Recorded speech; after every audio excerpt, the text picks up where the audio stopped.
আসসালামু আলাইকুম। আপনারা সব কেমন আছেন? আশা করছি যে যেখান থেকে ভিডিওটা দেখছেন সকলেই ভালো আছেন। মিশুর হেসেলে আপনাদের সবাইকে ওয়েলকাম। আজকে আমি আবারও একটা রেসিপি নিয়ে এসেছি।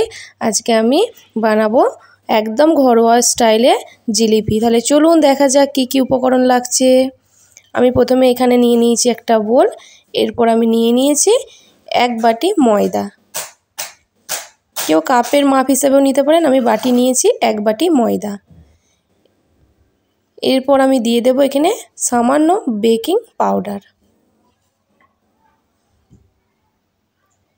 এরপর আমি এখানে দিয়ে দেব 1 ছিপি ভিনিগার। এখানে টক জাতীয় কিছু একটা জিনিস দিতে হবে, হয় লেবু, নাহলে টক দই, নাহলে ভিনিগার। তো আমি ভিনিগারটাই দিলাম।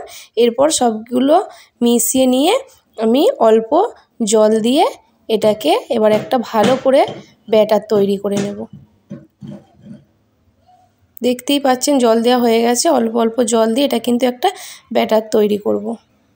ব্যাটারটা আমার হয়ে গেছে। এটা যত বেশি ফাটবেন ঠিক ততই বেশি ভালো জিলিপি হবে। দেখতেই পাচ্ছেন ঠিক এইভাবেই ফাটবেন। এরপর আমি এইটা আধ ঘন্টার জন্য রেস্টে আমি ঢাকা দিয়ে রেখে দেব।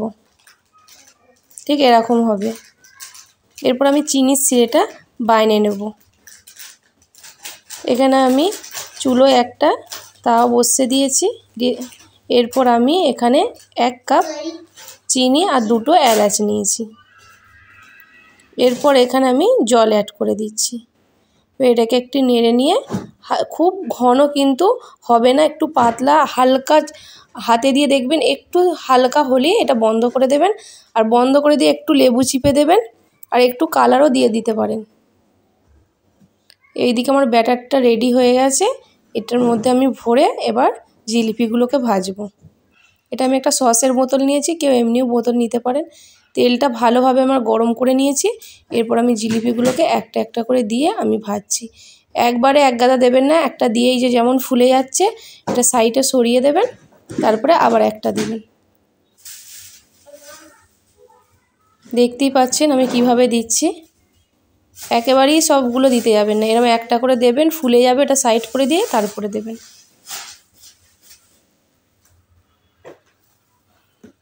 ঠিক এইভাবেই আমি জিলিপিগুলোকে দিয়ে নেব।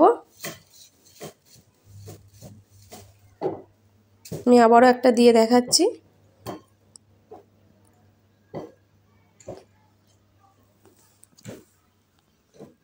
দেখতেই পাচ্ছেন জিলিপিগুলো কত সুন্দরভাবে সঙ্গে সঙ্গেই ফুলে যাচ্ছে। এরপর এগুলোকে আমি একটু হালকা ব্রাউন কালার করে ভেজে তুলে নেব। খুব লাল করার দরকার নেই, এটা অটোমেটিক পরে কালারটা চলে আসবে। দেখতেই পাচ্ছেন আমার ব্রাউন কালার চলে এসেছে। এবার এটাকে আমি চিনির সিরে, এটা কিন্তু তুলে গরমেতেই কিন্তু দিতে হবে, ঠান্ডা হয়ে গেলে হবে না। দেখতেই পাচ্ছেন আমি এটা পরে চিনির সিরেটা একটু ফুড কালার ইউজ করেছি, আর একটুখানি লেবুটা দিলে কিন্তু চিনিটা আর ওরকম ডলা পাকিয়ে যাবে না, এরকম পাতলাই থাকবে। এবার এটাকে আমি চিনির সিরেতে ডুবিয়ে নিয়েছি। দেখতেই পাচ্ছেন জিলিপিগুলো আমার একদম রেডি। যদি রেসিপিটা ভালো লাগে অবশ্যই লাইক, কমেন্ট আর সাবস্ক্রাইব করতে ভুলবেন না।